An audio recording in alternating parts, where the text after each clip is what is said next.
Hi, I'm Katrina Shute, joining you for On the Line here at Outside the Locker Room. Today we're talking with Australian of the Year for 2020, Dr. James Muecke, an eye surgeon recognised for his efforts at preventing blindness in Australia and all over the world. James is using his platform to warn of a looming catastrophe of blindness facing many Australians with type 2 diabetes. He also talks candidly about his own health challenges, which have ended his surgical career, but allowed him to move into a new role of advocacy. Thanks for joining us.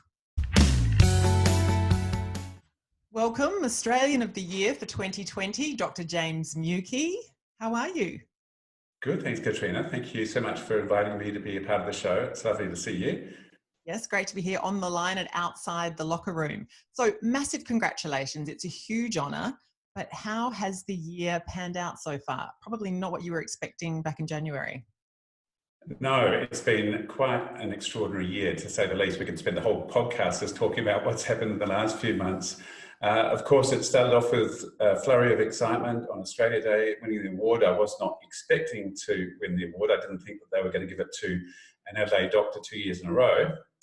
But I was fortunate enough to receive the award, and the weekend was just full of excitement and interest and joy.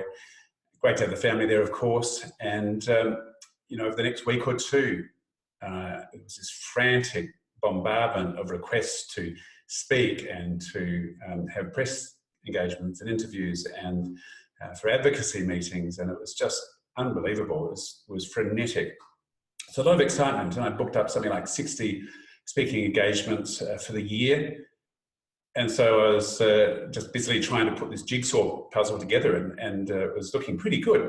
And then COVID hit and things started to take a turn for the worse. Of course, virtually all of those engagements were one by one being crossed off my list.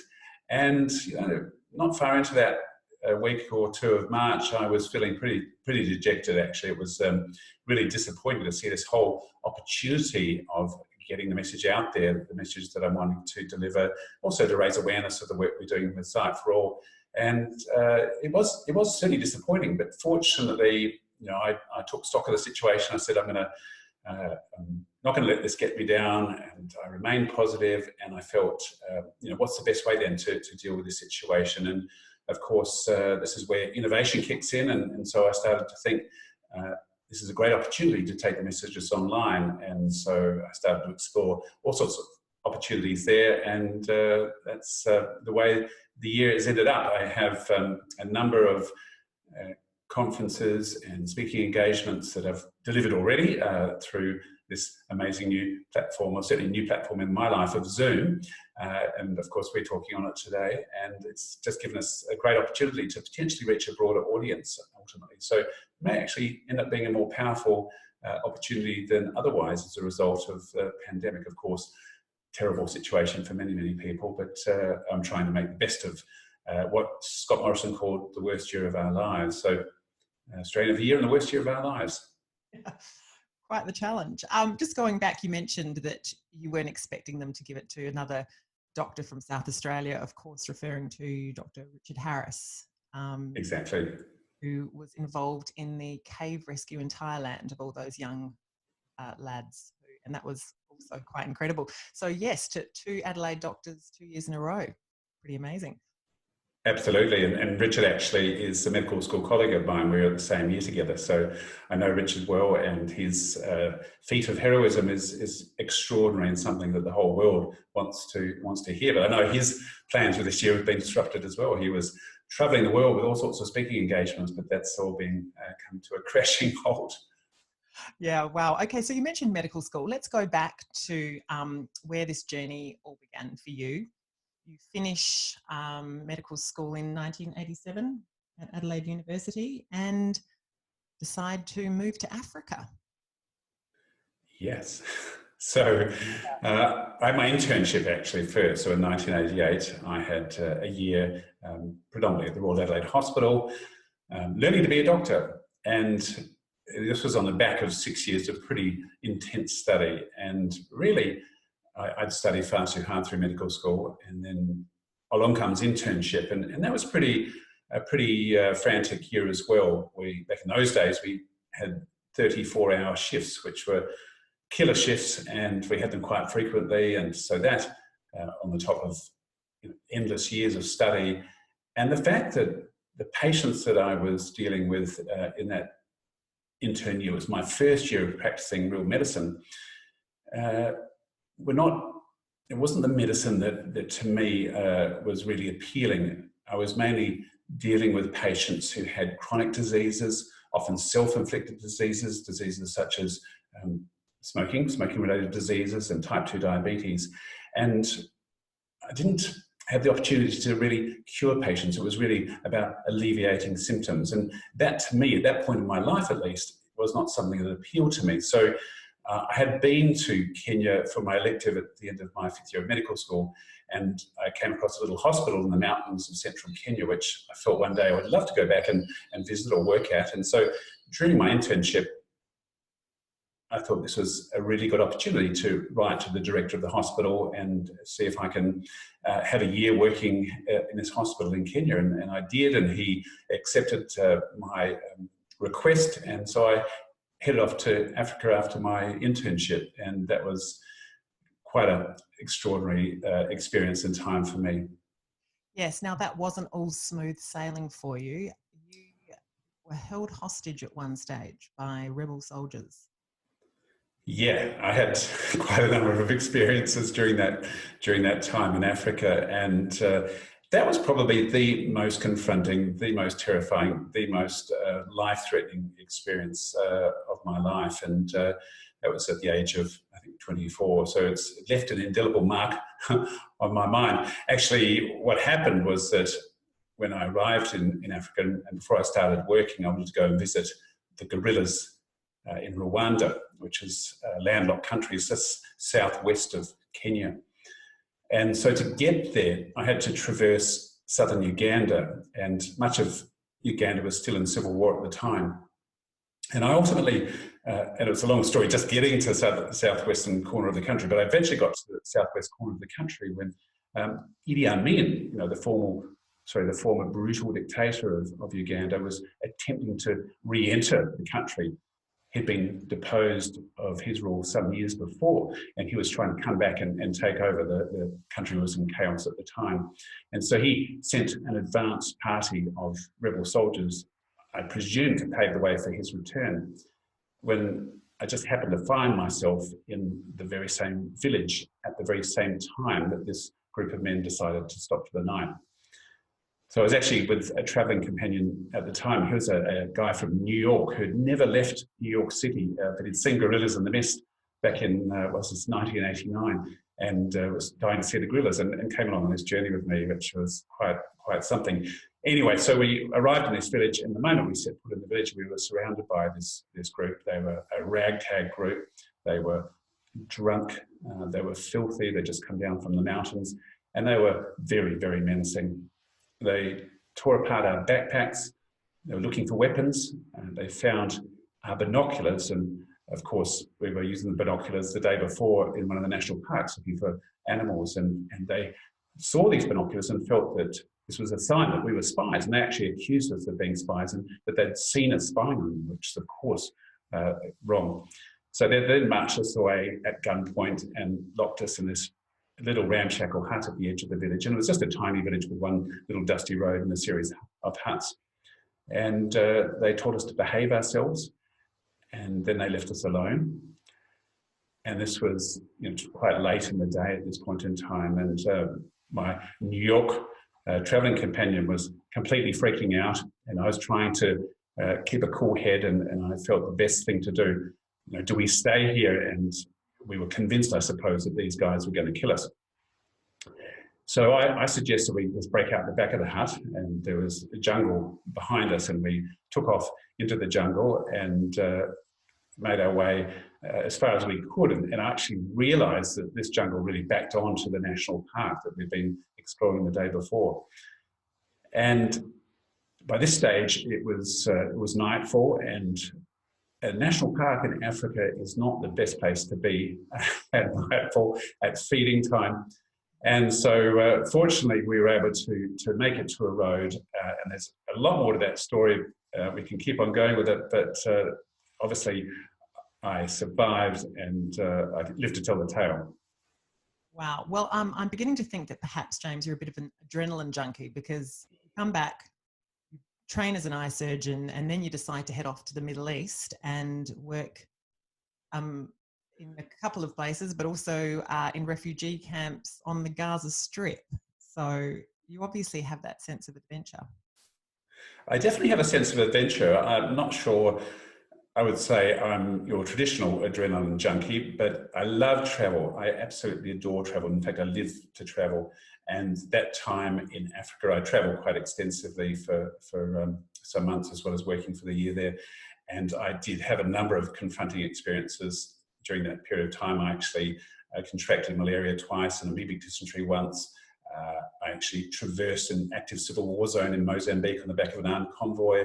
The house where I was living at the hospital in Kenya was robbed 5 times. And actually by the end of my year, the only thing I had left to my name was the dirty laundry at the bottom of my laundry basket after the final robbery. So I was even attacked by a number of wild animals. So I did have this extraordinary experience, and it was, you know, I was in my early 20s, and I think you're pretty invincible in your early 20s, and I really didn't see them as life-threatening experiences. But interestingly, in the year or two after I arrived home, there was rarely a day, if a day, where I wouldn't wake up reliving one of these experiences, and quite often they were the traumatic elements to those experiences that I had. And only just recently I actually thought back to that time. I thought maybe I did have a touch of PTSD, post-traumatic stress disorder. But as I said, adventure, I think this really set the scene for me to travel and to seek more adventures. And so perhaps it did have some kind of mind-altering effect on me. And so, yeah, I came home to study ophthalmology in Adelaide, and I'd heard about this opportunity to further my experiences at St John's Eye Hospital in Jerusalem. In fact, a number of Adelaide ophthalmologists at the end of their training headed off to this hospital in the Middle East, and so it was something that appealed to me very much, and it was something that I dangled in front of my girlfriend at the time, Mina, who's of course my wife, to see that she might be interested in spending a year in Jerusalem, and fortunately she was, and we headed off there in our second year of marriage and had, you know, one of the most extraordinary experiences of our life together. And well, again, you know, lots of adventures. In fact, Mina was working on the Israeli side. I was working on the Palestinian side at the Eye Hospital. Mina was working on the Israeli side. She's a commercial interior architect, and she was working with an architectural firm. And she used to catch 2 buses to work each day. We were on the Palestinian side of Jerusalem, and she was on the Israeli side, or her office at least. So she had to take 2 buses to get to work, and then 2 buses to come home. I just had to walk down the path to the hospital because the residence was in the hospital grounds. So I had it easy. And actually, one of the buses that Mina took to work, just after she got off, it was bombed.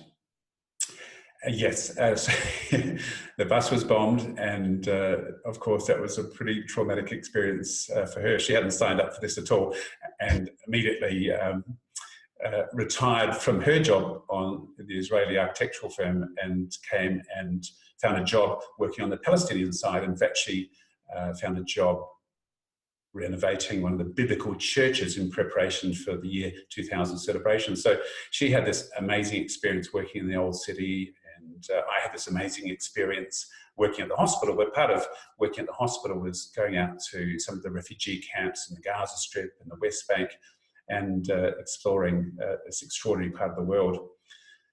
One of the trips, in fact, there was a machine gun battle that broke out around the eye clinic between 2 Palestinian factions. It was my very first clinic in one of the refugee camps in the West Bank, and that was a pretty interesting introduction to life in the Middle East. And a little later on in the year, in fact, right towards the end of the year, we were travelling back through Nablus, and we were in the hospital van, And the moment we came into the centre of town, there was a huge mass of people. It was a huge protest, and it was like the images that you might remember with flags were being burnt and rubber tyres were being burnt, and this group saw the van and immediately surrounded the van. And the interesting thing in that part of the world, if you are from the Israeli side, you have yellow number plates. The Palestinian side, you have blue number plates. However, the hospital van had yellow number plates, so the Palestinians thought that we must be an Israeli team, and they were trying to get into the car, and I hate to think what might have happened if they had got their way, but fortunately the Palestinian driver and the nurse in the front seat quickly wound down the windows and said, "No, it's okay, we're from the eye hospital," and the eye hospital was very famous in that part of the world, so it was like Moses parting the waves. The people parted, and then we proceeded on our way, but it was absolutely terrifying.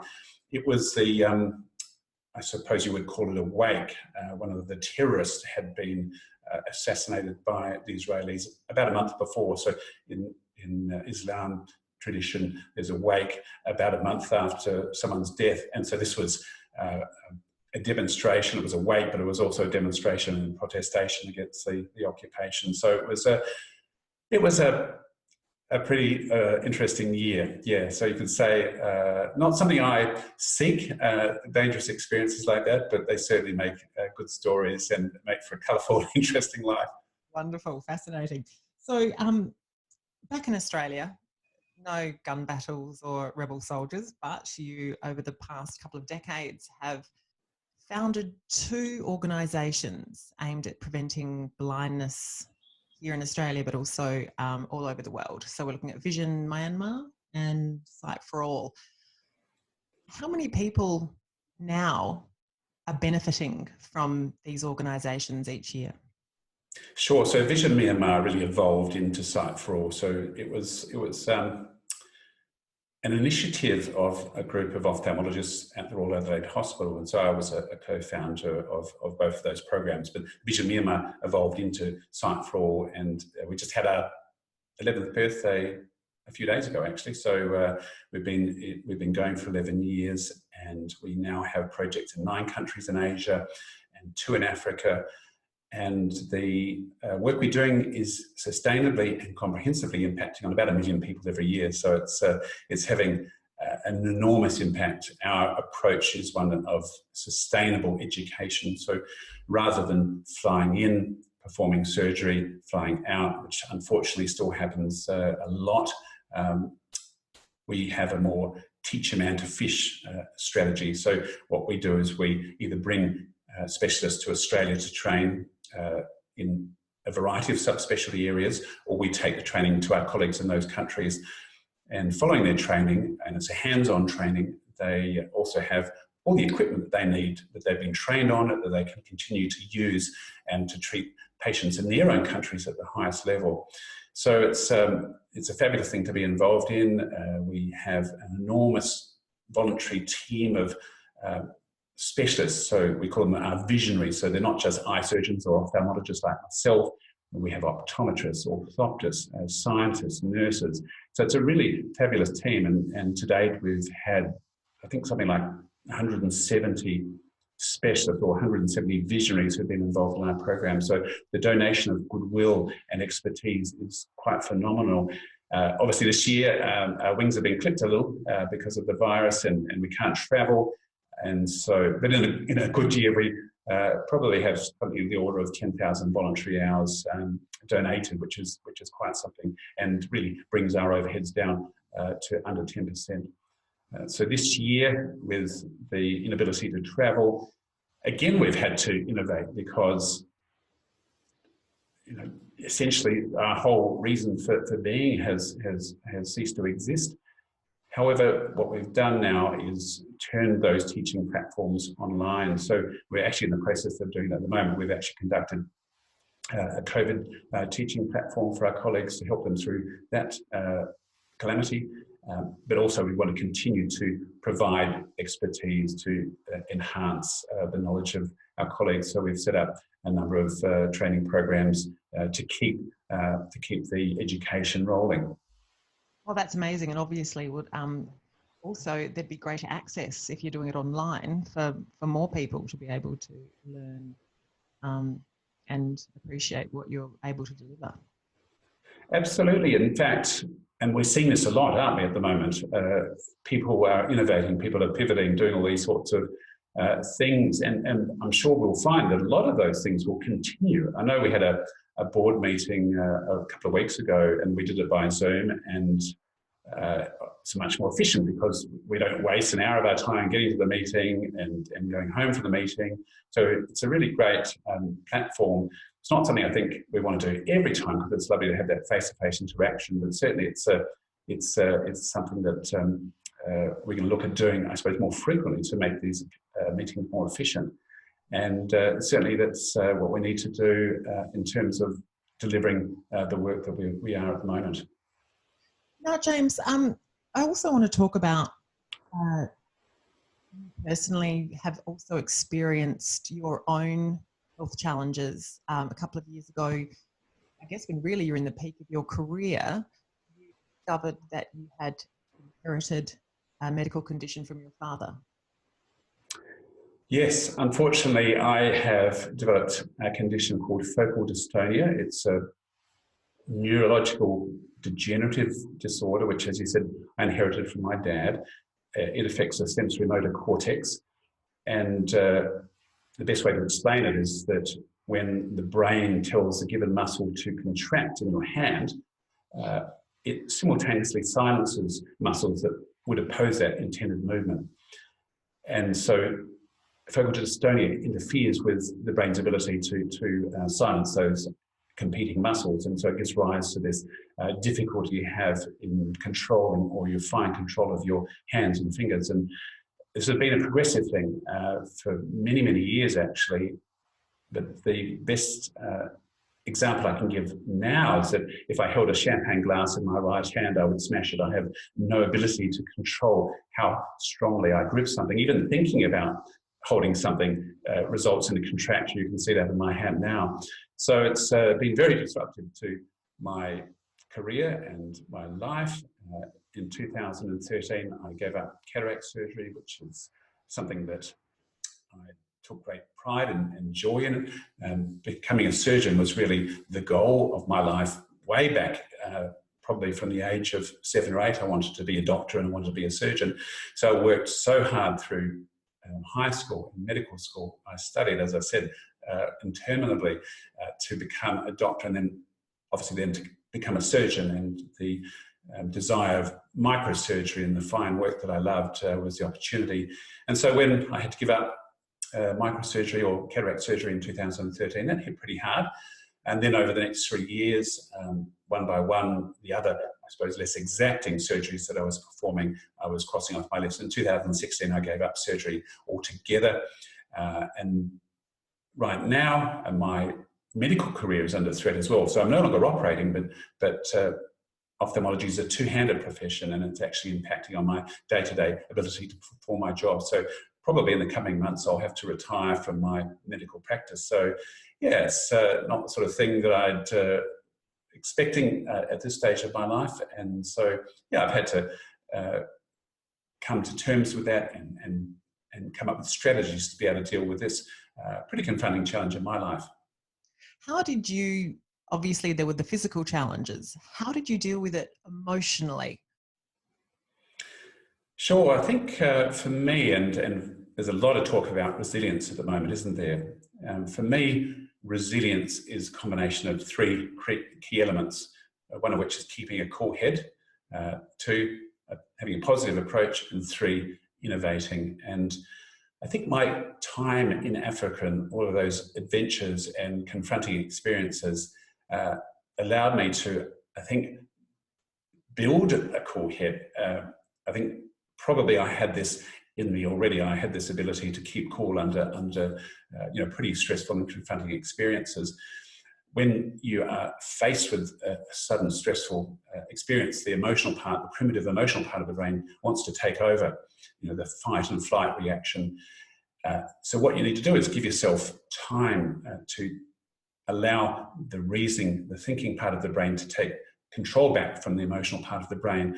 And once you do that, you can then start to think in a more positive way. Okay, we're going to get through this. And so once you've reached this positive frame of mind, then it allows you to say, okay, well, we're going to get through it. So how are we going to get through it? And that then leads to being able to innovate and come up with ideas and solutions to the thing that you're confronted with. For me, it wasn't a sudden calamitous event, and I know many people have been impacted by sudden, really awful things in their life. And for me, this was a slowly progressive thing. It's not life-threatening, but it's certainly career-destroying. So it is something that I've had to come to terms with. And I realized as my hand function slowly and progressively deteriorated, there was a whole bunch of small strategies, I'd say micro-innovations, that I engaged to help get me through this. So just for example, I was cutting myself shaving regularly because my hand wasn't holding the razor blade. So I bought myself an electric razor. I did the same with a toothbrush. Then I started using my left hand for my right-handed dominant hand tasks. I started writing with my left hand. I was doing all these innovations all the time, really subconsciously, to help me get through that progressive problem that I would have. So I realized that this keeping a cool head allowed me to be positive and then to innovate. And to me, those are the three key things, the three key elements of resilience. But to me, the absolute king of resilience is having a positive approach. And there are a number of ways that I believe you can build a positive mindset. And I come up with something that I just call 4 good things. And those are having good health. So, of course, eating well and exercising is really important. The second is getting a good sleep, a good night's sleep. Of course, if we have a bad night's sleep, we know that we don't cope well with things. The third is having good friends, so surrounding yourself with positive, uplifting people. And the fourth is good habits, and there are a number of good habits that we can engage. And of course, the opposite also holds true, that if you have bad health, bad sleep, bad friends, and bad habits, you don't cope so well with these things. So these all feed into a positive approach. And in terms of good habits, when we're under stress, it's tempting to reach for bad habits. Have an extra glass of alcohol, even turn to drugs or to cigarette smoking or to eat badly. Sugar is also a way of countering the stress reaction in our bodies, the cortisol reaction that's flooding our bodies during anxious times. But it's important to realize that there's so many other things that you can do rather than going for the unhealthy option. There are a lot of healthier options that have been shown to be as effective as the bad habits in countering that cortisol reaction in the body, triggering the release of dopamine from our reward center, and things such as just simply going for a walk in a beautiful part of your city or of the town, listening to some fabulous music, watching a comedy, or even doing a good deed. These are all really effective and help boosting that positive feeling inside and help boost a positive mindset. So I guess you could say that the silver lining to your condition and the end of your surgical career was that you have now transitioned into advocacy, and your big platform as Australian of the Year this year is the battle against sugar. Diabetes type 2, a massive problem for Australia. It is a massive problem. There are currently 1.7 million people with diabetes in this country, and 90% of them have type 2 diabetes. And it's estimated that the number of patients with type 2 diabetes will probably double in the next 5 to 10 years. So it's an avalanche. It's actually a global avalanche. Type 2 diabetes has grown 4-fold in the last 40 years, and there's some very good reasons behind why that's happened.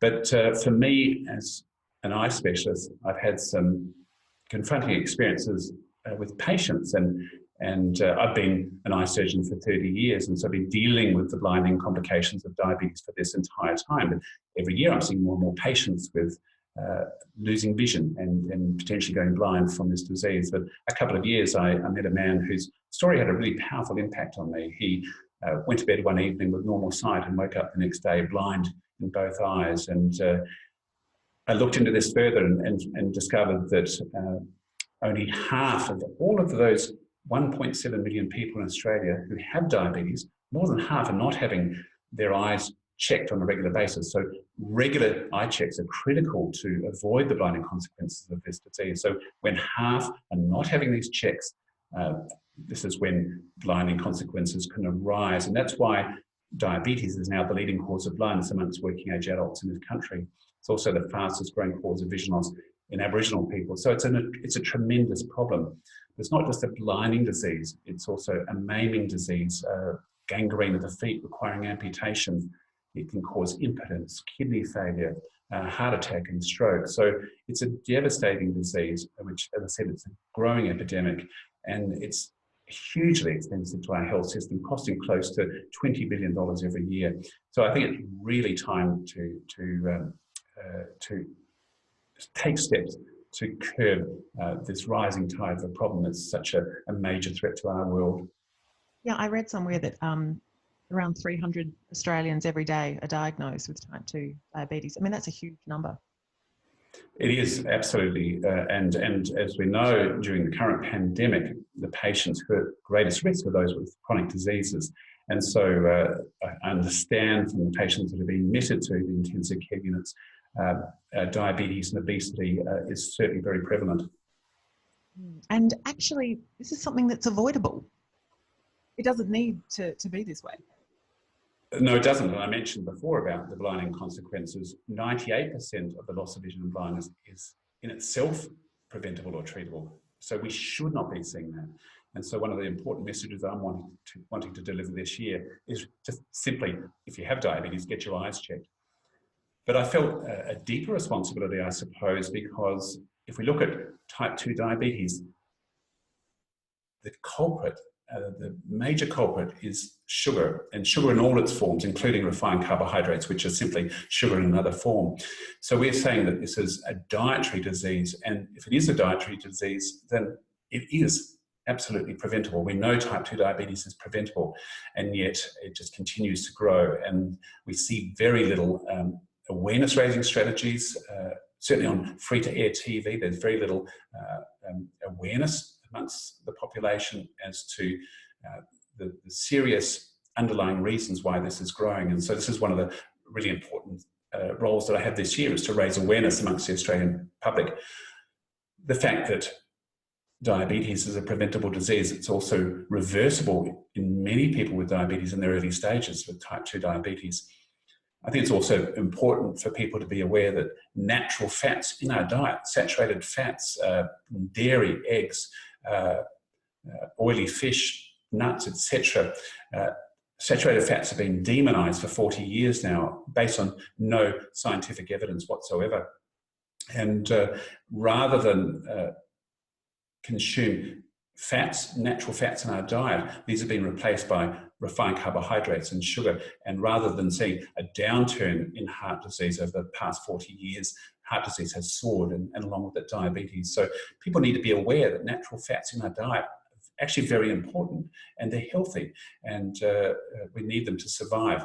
We certainly don't need all the discretionary junk food that we're consuming at a massive amount. And certainly in some lower socioeconomic groups in Australia and Greater Western Sydney, as an example, half of all adults in that region, huge number of people, either have type 2 diabetes or what we call pre-diabetes. So it's diabetes waiting in the wings. So we do need to get this message out there loud and clear. We need to see, there are a number of strategies, and we can talk about them quite extensively, but we, as I mentioned, I've never seen awareness-raising strategies on free-to-air TV. And so by the end of the year, that's one of the things I would certainly like to see. And there are a number of other strategies that we can engage as well. So what are some of the solutions? How can we as a nation curb this growing sugar addiction? Yes, in my thinking around this earlier in the year, I came up with what I call the 5 A's of sugar toxicity. And these are addiction, alleviation, accessibility, addition, and advertising. So just very quickly, addiction, sugar is highly addictive. It's as addictive as nicotine. And Alleviation, sorry? and is toxic, apparently, as nicotine. Yes, that's right, exactly. And second A is alleviation. We often use sugar, as I mentioned before, to alleviate stress in our lives. Number three, accessibility. You can't walk into a service station without being confronted by a wall of confectionery. You can't check out from most supermarkets and stores these days without being enticed by half-price soft drinks and chocolates. The fourth A as addition is an astronomical amount of sugar that's added to our food and drink, something like 75%. And of course, advertising, which is the fifth A. Our world is flooded with ads and TV commercials for sugary products.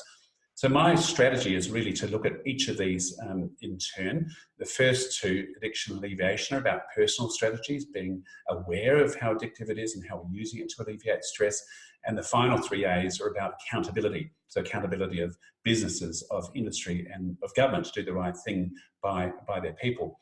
So, for example, accessibility, there are a number of strategies there. We should have sweet products moved away from checkout counters, so those impulse buys are not happening.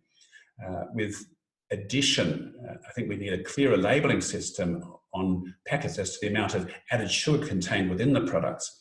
And of course, after Australia Day weekend, there was a lot of press about Dr. Muecke calling for a sugar tax, but there is some very solid reasoning by having a levy on heavily sugared products, particularly sugar-sweetened beverages. Sugar-sweetened beverages have been most certainly linked to type 2 diabetes, and there are a number of countries now where they've placed a 20% levy on sugary drinks, and that has resulted in a downturn of consumption. So I think this is a pretty important strategy, which unfortunately has been dismissed by the government. And the final A is advertising, and of course, one of the things that should be immediately abolished is having ads on TV for sugary products during those times where our kids are exposed to them. So that's just a number of multiple strategies that need to be put in place, and I think to help curb this growing epidemic. Do you think if more people were aware of the possibility that, as you mentioned, you have patients go to bed one night and wake up blind, lose limbs, lose digits because of diabetes? I mean, this is something that we're just not taking seriously enough. I don't believe so, no. And if we look at that man I mentioned before who woke up blind in both eyes, I mean, that's an extraordinary scenario, of course. His name's Neil Hansel, and he's more than happy for me to use his name. He just this year in March, had his 9th amputation over a 14-month period of his left lower leg due to gangrene from his type 2 diabetes. And he's also had a heart attack. So he's blind in both eyes, heart attack, 9 amputations, devastating scenario. And quizzing him more closely about this, he, from the age of 16 through to when he was diagnosed with type 2 diabetes 10 years later, consumed a massive amount of soft drink. And he was unaware that he was addicted to it. So there was no doubt he was addicted to it. And what happens when you take in heavily sugared products, the more you consume, the more you need to give you that feel-good hit. It's like drugs in that respect. So one, he wasn't aware of how addictive it was. And I think if people are aware that something's addictive and they're using it to alleviate stress or to make them feel better or to give themselves a list, they can start to actually put in place strategies to counter that. But more importantly, I think, was that when he did develop type 2 diabetes, he wasn't really aware of the serious life-changing complications that he was going to have to face during his life. I suppose, as I mentioned before, when I was in my 20s traveling in Africa and the Middle East, and you feel invincible, and perhaps that was a part of it. But he says that if he was aware, truly aware of what was going to happen to him, he would have put strategies in place to curb his excessive consumption of sugar. And so he has actually been a wonderful advocate for us. He was part of an interview series that I did a couple of years ago, and from that interview, we created a 30-second TV commercial, which your listeners can actually watch on, it's on the homepage of our website. And it's really powerful. It played for 6 weeks in late 2018 on Channel 7 nationally, but it played as a community service announcement, so perhaps was only viewed at 3 o'clock in the morning. But I think that we need to see hard-hitting ads like this on free-to-air TV across all channels during prime time and for an extended period of time, like we did for cigarette smoking. So taxing cigarette smoke, banning advertising, and these hard-hitting ads have all resulted in a drop in cigarette smoking and smoking-related diseases and deaths. And so we need to employ the same resilient strategy to sugar and type 2 diabetes. And I mentioned before about the 3 key elements to resilience, which is cool head, positive approach, and innovation. And we need to engage those elements to deal with this global epidemic that we have. Absolutely. And I do hope that throughout this year you are able to spread that platform far and wide, and hopefully changes are made.